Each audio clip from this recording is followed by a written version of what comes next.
Hey folks, so I've been playing around with No Mind again. I figured I'd share it with you.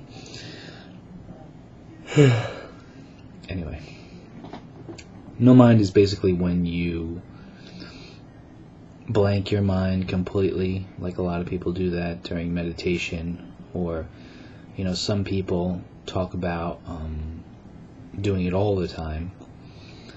And I just want to share my perspective on it.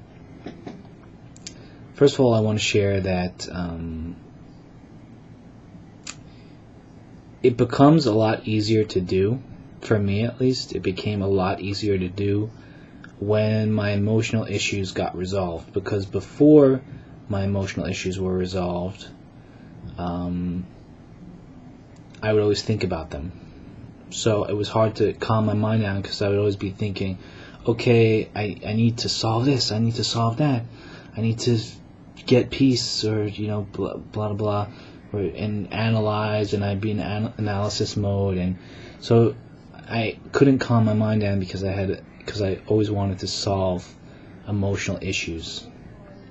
But once they were all pretty much solved, it was much easier to just blank it out. Also, I think there's something to be said about what exactly no mind is. Like, I'm kind of in a stage where I can have no mind, which is basically, no thoughts, no pictures, no anything. You're just present in the moment. I'm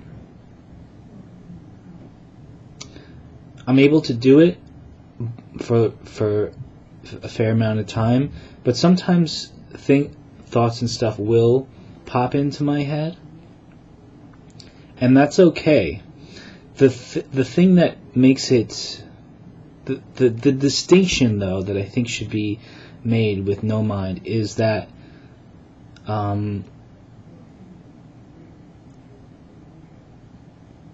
with no mind, it is basically not identifying with thought. So it's not identifying your personality with thought. It doesn't necessarily mean you're never having thoughts. It means that you are not thinking you are your thoughts. You're not believing you are your thoughts. And so it basically changes your identity from being this character that expresses themselves in a certain way into being a completely silent being, in a way. It's hard to describe it. I'm going to try to describe it. Like, I'm speaking right now, so I'm not being silent, okay? But my words are just coming out spontaneously. I don't know the next thing that I'm going to say. It's just coming out. Okay? So sometimes if we're alone, our thoughts can do that, or we can control our thoughts. I'm kind of going a little off. I'm trying to think now what I'm trying to say. Okay. Thoughts. There is a difference between trying to control thoughts and words and just letting them come out. There's a difference. When you just let them come out spontaneously and don't try to micromanage it, then you are not putting so much attention on. That's what, number one, that's honesty, and that is also much easier than trying to be someone who is constantly being strategic about what you're expressing and what you're showing. So as this relates to no mind, is when you have emotional peace and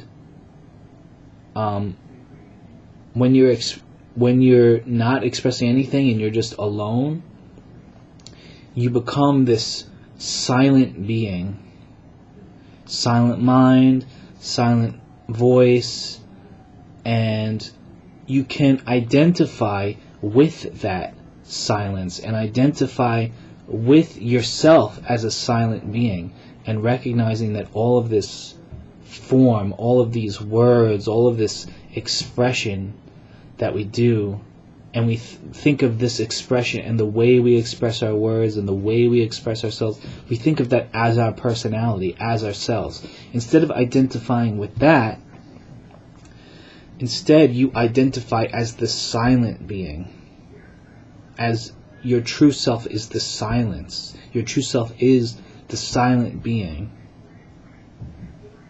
not the words. And it's a very subtle thing, but we tend to, I know people, and I have, tend to define ourselves as something. And if you define yourself as the words, as the noise, then you become a sort of character. But when you define yourself as the silence, then the character is just something that you use to communicate. I hope this is making sense. But it's a beautiful thing to just be able to be silent and to have no mind and to just be at peace that way. It's a beautiful thing to know how to do, and I definitely recommend it. I don't know if there's anything much else to say about it. I just kind of rambled. I was trying to figure it out, but alright, see ya.